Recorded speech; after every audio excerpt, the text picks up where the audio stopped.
शेतकरी मित्रांनो, अशाच पद्धतीत आपल्याकडे विदर्भ असो, मराठवाडा असो, सांगली असो, सोलापूर असो, कोल्हापूर असो आणि आपलं परराज्य असो, MP असो, UP असो, गुजरात असो, तमिळनाडू असो, अशा राजस्थान असो, अशा भरपूर विविध ठिकाणाहून असे शेतकरी वर्ग येत असतात आणि असे चाऱ्याचे नवनवीन वाहन घेऊन जाण्याचे प्रयत्न करीत 4 असतात. वाजता निघलो सकाळी 200 किलोमीटर आलो म्हणलं एकदा पाहू सगळेजण आणि घेऊन जाऊन थोडं थोडं सगळे करून लो. म्हणजे युट्यूबला पाहून बाबा चला की आपण चाऱ्याचं काही ना काहीतरी करू बा. आम्हाला बाहुबली गवत जरा चांगलं वाटलं म्हणून आम्ही इकडे आज वळालेलो. अजून आपण जर हिरवा चारा द्यायचं म्हटलं तर आपण नेमकी काय देता अजून हिरव्या चाऱ्यामध्ये? हिरदारामध्ये फक्त तेच गावाकडचे गवत आमच्या इकडे पाण्याचं सोयचं असतं उन्हाळ्यात. या गवताला असं महिन्यातून एकदा जर पाणी दिलं तरी हे मरू शकत नाही किंवा वाळू बिन तरी अजून याला कोंब फुटू शकते. त्या भावना आम्ही इथपर्यंत आलेलो आहे. आमच्याकडे असं क्वालिटी बी नाही. ते एक मेन.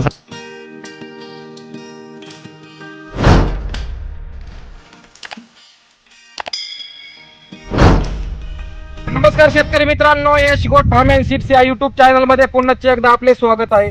तर शेतकरी मित्रांनो, नेहमीच मी चाऱ्याविषयी, शेतीविषयी वेगवेगळे व्हिडिओ बनवत असतो आणि जे आपण नवनवीन चाऱ्याच्या व्हरायट्या, नवनवीन बियाण्याच्या व्हरायट्या लावलेल्या आहेत.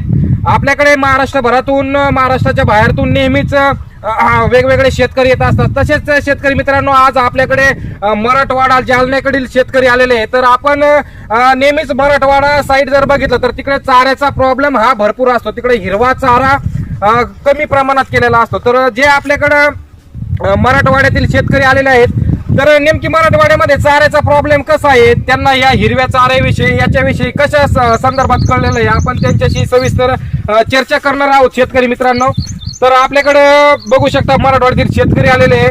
तर नेमकी तुम्ही आज आमच्याकडे आले, नेमकी तुम्हाला हे कुठं कळलं बुवा, कसं कळलं, काय नेमकी तुमच्या काय प्रतिक्रिया असतील यावरती? आम्ही म्हणजे युट्यूबला पाहून बाबा चला की आपण चाऱ्याचं काही ना काहीतरी करू बा. आम्हाला बाहुबली गवत जरा चांगलं वाटलं म्हणून आम्ही इकडे आज वळालेलो आहे. नाही, तुम्ही आता समजा किती किलोमीटर अंतरावर आलेत? 200 किलोमीटर अंतरावर आलेलो आहे. सर्वसाधारण 200 किलोमीटरचा टप्पा पार करून आलेले आहेत. नेमकी तुम्हाला हे आज इथं तुम्ही आले, तुम्हाला कुणी सांगितलं होतं शेमगिरी आपल्याला इथं चारा आणायला जायचंय बाबा, असं आणायचंय? नाही, आम्ही युट्यूबवर सर्च केलं तर युट्यूबवर बघितलं होतं. युट्यूबर म्हणजे युट्यूबच्या माध्यमातून यांना ह्या चाऱ्याची माहिती प्राप्त झालेली आहे. मग आपल्याकडे नेमकी कुठले कुठले जनावर आहे? बैल 2 बैल, आपली एक म्हैस, एक गाय. म्हणजे आपल्याकडे बैल गाय आहे, त्या गायीसाठी आपण हिरवा चारा करू इच्छितात. पण नेमकी आपल्याकडे चाऱ्याचा काही प्रॉब्लेम आहे का मराठवाड्यामध्ये? चाऱ्याचं म्हणजे वाळला चारा, सुक्का चारा आहे. भूस, सोयाबीनचं भूस, कडबा, बस. हिरवा चाऱ्याचा उपलब्ध नाही जे काही. म्हणजे यांचं असं म्हणणं आलंय की यांच्या भागामध्ये जे अशा पद्धतीचे हिरवे चारे नाही आहेत, यांच्याकडे अक्षरशः जनावरांसाठी सोयाबीनचं भूस, गव्हाचा गावंडा म्हणे, असे वैरण, कडबा, असे कडबा आहेत. हिरव्या चाऱ्याचा जास्त प्रमाणामध्ये हिरवा चारा नाहीये यांच्याकडं. तर मग तुम्ही इथं आलात, तुम्हाला पूर्ण म्हणजे प्लॉट वगैरे दाखवले, हे सर्व प्रकारचे हिरवे चारे दाखवले, याच्याबद्दल तुमची काय प्रतिक्रिया असेल? नाही, याच्याबद्दल म्हणजे आम्हाला प्लॉट तुम्ही शेतात आणून दाखवले डायरेक्ट, आम्हाला चांगलं वाटलं. आम्हाला त्याच्यातून आम्ही त्याच्या जातीची 2-4 जातीची निवड केली. मला चला बा, एवढे घेऊन जाऊन आपण बेनं तयार करून भरपूर लावू शकतो. 1 एकर, अर्धा एकर. म्हणजे आता तुम्ही इथून हे बियाणं नेणार, हे बियाणं नेण्याच्या नंतर तुम्ही आपल्या जनावरांना हे बियाणं खाऊ घालणार आहे, हिरवा चारा. हो. पण याच्यावर माझं पण असं तुम्हाला म्हणणं असेल की तुम्ही चांगल्या पद्धतीनं हा हिरवा चारा, आणि आपले जे आजूबाजूचे शेतकरी आहे त्यांना ह्या हिरवा चारा मिळत नाहीये. इतर जे गरजू शेतकरी, त्या शेतकऱ्यांपर्यंत पण तुम्ही हिरवा चारा पुरवला पाहिजे ना, असं माझं वैयक्तिक म्हणणं आहे. याच्यावर आपली काय प्रतिक्रिया असेल नेमकी? चांगलं सर, आम्ही तेच ठरवलं. आपण नाही तर लावायचं, देणं त्याला द्यायचं, ते लावणार. असं हळूहळू मग आपल्या परिसरात होऊन जाईल. परिसरात म्हणजे प्रामुख्याने आपण जर पाहिलं तर आज जर आपण ह्या नेपेर गवताच्या जाती बघतो, एवढ्या विविध प्रकारच्या जाती असन, दशरथ घास असन, इतक्याही प्रकारचे जी वेगवेगळे गवत आहेत. पण हे गवत आपण नेटकीत पश्चिम महाराष्ट्रात बघतो, इतर कोल्हापूर इकडे आपल्याला हिरवे चारे बघायला मिळतात. पण आपण मराठवाडा, विदर्भ ह्या साईडला जर गेलो तर अजून पण या हिरव्या चाऱ्याची इतक्या प्रमाणात कमतरता आहेत की शेतकरी स्वतःहून सांगतायत की म्हणजे हिरवा चारा अजून आपण जनावरांना जर हिरवा चारा द्यायचं म्हटलं तर आपण नेमकी काय देतं अजून हिरव्या चाऱ्यामध्ये? हिरदारामध्ये फक्त तेच गावाकडचे गवत राहतं बांधले, बाकी काहीच नाही.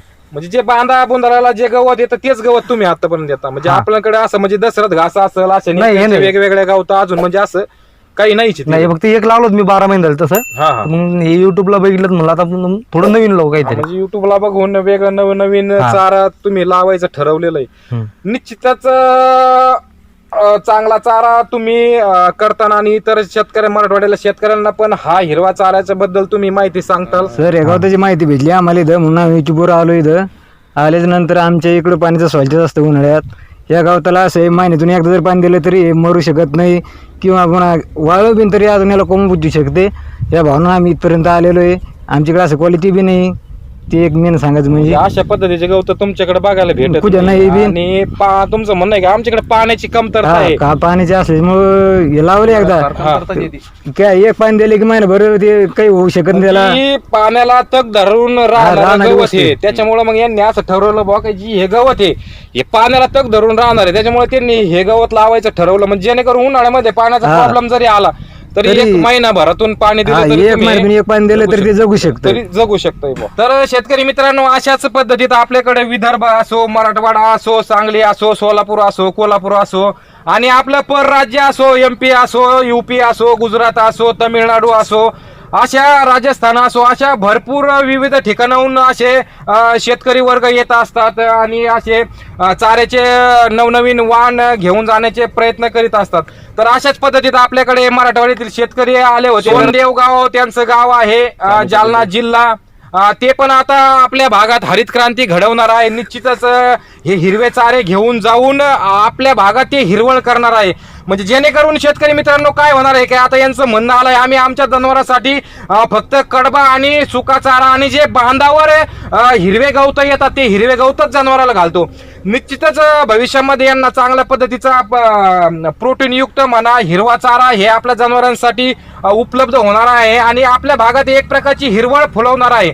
म्हणजे जेणेकरून भविष्यात यांच्याकडे हे पण आपल्या भागात जसा दूध धंदा होतोय तशा दुधाचे जनावर पण सांभाळू शकतात. जेणेकरून निश्चितच शेतकरी वर्गांचा इथं फायदा होणार आहे. तर शेतकरी मित्रांनो असेच शेती संबंधित आपण चाऱ्या संबंधित व्हिडिओ बनवत असतो. असेच नवनवीन येणाऱ्या काळात व्हिडिओ बघण्यासाठी आपले युट्यूब चॅनल सबस्क्राईब करा, बेल आयकॉनला हिट करा. जेणेकरून काय होईल असेच शेती संबंधित चाऱ्या संबंधित आपल्याला व्हिडिओ नक्कीच बघायला मिळतील. तर भेटूया अशाच एक नाविन्यपूर्ण व्हिडिओमध्ये शेतकरी मित्रांनो. तोपर्यंत जय जवान जय किसान.